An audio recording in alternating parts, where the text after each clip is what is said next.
Taking a screenshot on your Samsung phone is usually as simple as pressing the power button and volume down button simultaneously. However, what if your power button is not working? In this short tutorial, you will learn how to easily take a screenshot on your Samsung phone even if the power button is not working. To get started, swipe down from the top and then tap on the gear icon at the top right corner of the screen. Once you are on the settings page, scroll down to the very bottom. Tap Accessibility. After that, tap Interaction and Dexterity.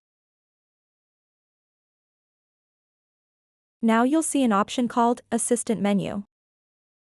Show a menu of easy-to-reach buttons that let you replace hard keys, gestures, and other common interactions. Just tap on it.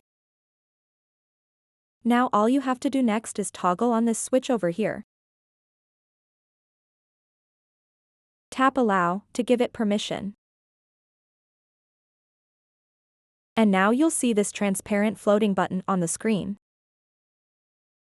Just tap on it, and it will give you a couple of different options. Simply tap the Screenshots button to screenshot anything on your screen. This is exactly how you can take a screenshot on your Samsung phone without using the power button. So that wraps up this tutorial. If you have any questions about this whole process, please let me know in the comments section below. And if this video helped you out, please give it a big thumbs up and subscribe to this channel for more tutorial videos like this one. Thank you so much for watching and have a good day.